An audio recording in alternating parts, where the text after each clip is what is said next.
Tihar jail నుంచే కల్వకుంట్ల కవిత చక్రం తిప్పబోతున్నారా? కల్వకుంట్ల కవిత మరో రాజకీయ పార్టీని పెట్టబోతున్నారా?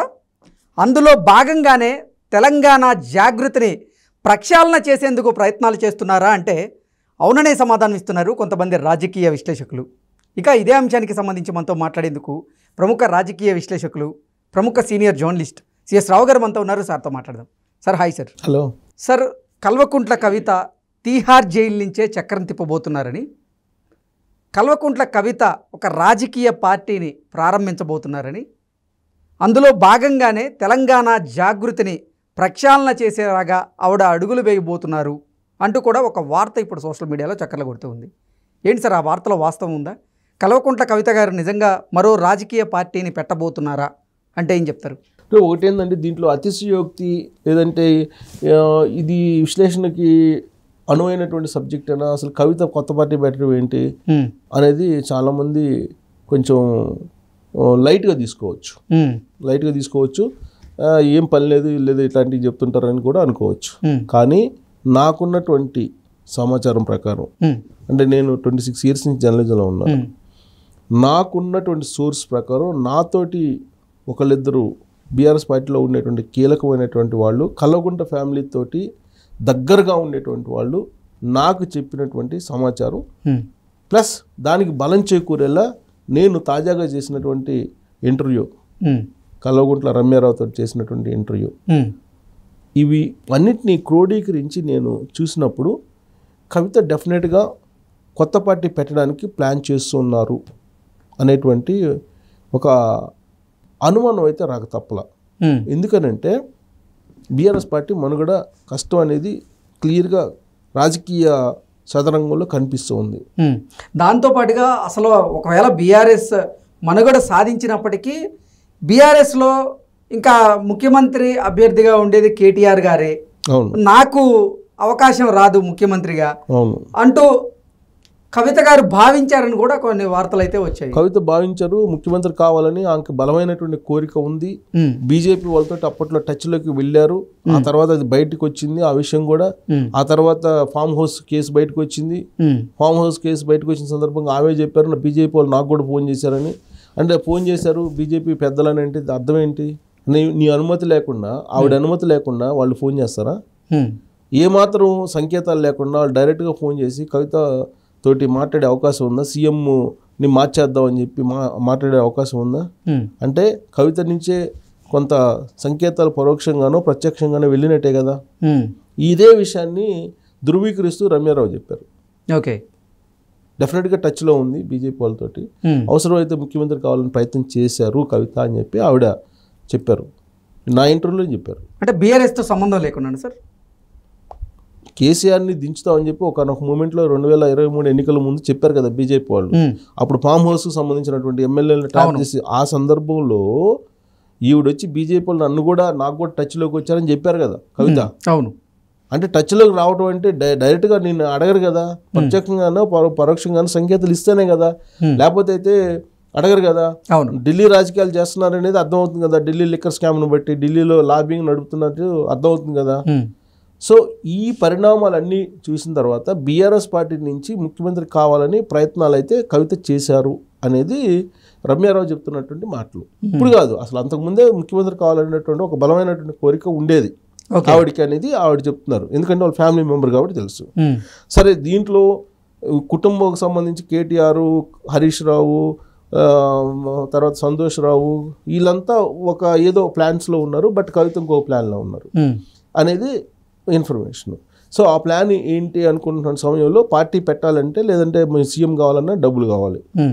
డబ్బులు కావాలంటే బాగా సంపాదించాలంటే ఇక్కడ ఆల్రెడీ కొన్ని చేశారు తెలంగాణలో ఎలాగో చేయాల్సినంత చేసేసిన తర్వాత ఇంకా దాన్ని విస్తరింపజేయాలని అంటే విదేశాలకి మనీ లాండరింగు, లేదంటే ఢిల్లీ వేరే స్టేట్లో లిక్కరు, అంటే అత్యంత తక్కువ సమయంలో ఎక్కువ డబ్బులు సంపాదించడానికి అనువైనటువంటి ఏదన్నా ఉందంటే అది ఓన్లీ ఎక్సైజ్, లిక్కర్ బిజినెస్ అనేది ఫైండ్ అవుట్ చేసి ఆ లిక్కర్ బిజినెస్లోకి కావాలని దింపారు ఆవిడ్ని ఒక వ్యక్తి అనేది చెప్తూ ఉంటారు.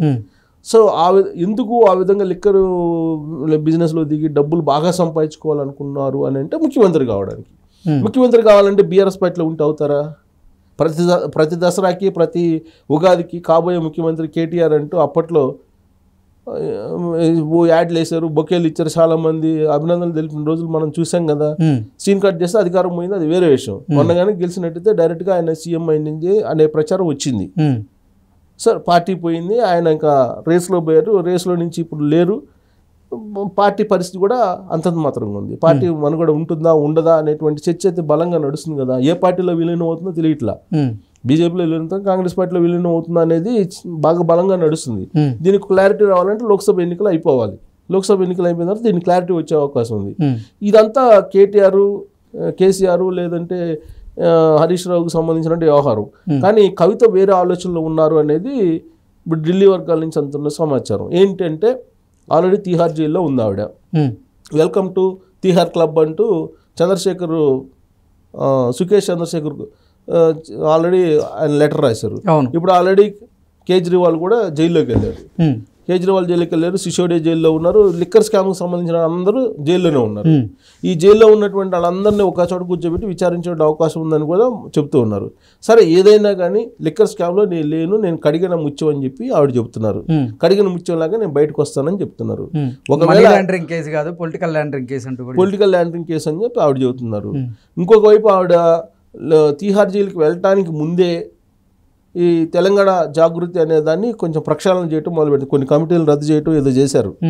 అంటే ఒక స్వచ్ఛంద సంస్థగా, లేదంటే అదేదో ఒక తెలంగాణకు సంబంధించినటువంటి సంస్కృతి సాంప్రదాయాలను కాపాడేటువంటి ఒక సంస్థగా ఏర్పడింది. అది దాన్ని రాజకీయ పార్టీగా మార్చేందుకే ఈ తెలంగాణ జాగృతి కమిటీలను రద్దు చేశారు అనేది ఇంకొక వర్షన్ వినిపిస్తుంది. అంటే రాజకీయ పార్టీగా దాన్ని మార్చుకొని ఆ తిహార్ జైలు నుంచి వచ్చిన తర్వాత ఆ పార్టీ తరఫు నుంచి ఆవిడే డైరెక్ట్గా రంగంలో దిగుతారు నెక్స్ట్ ఎలక్షన్కి అనేటువంటి వర్షన్ ఇప్పుడు వినిపిస్తుంది. సరే ఇది మనం నమ్మొచ్చా అని అంటే నమ్మడానికి అవకాశాలు ఉన్నాయి. ఎందుకంటే పుష్కలంగా డబ్బుని సంపాదించేశారు. తర్వాత ఇప్పుడు బీఆర్ఎస్ పార్టీ అనేది సెంటిమెంట్ కూడా ఎక్కువ కల్వకుంట్ల ఫ్యామిలీకి. ఓ పక్క తండ్రిని, మరో పక్క అన్నని ఎదిరించి కవిత మరో కొత్త పార్టీ పెట్టే అవకాశం ఉందంటారా? షర్మిల పెట్టలేదా? అన్నను వ్యతిరేకించింది కదా.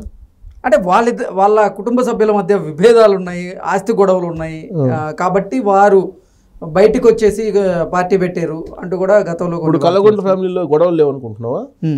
కల్వకుంట్ల ఫ్యామిలీలో గొడవలు లేవనుకుంటున్నారా? గొడవలు ఉన్నాయని చెప్పి వాళ్ళకి ఫ్యామిలీ గురించి తెలిసినటువంటి వాళ్ళు అందరూ చాలామంది చెప్తారు.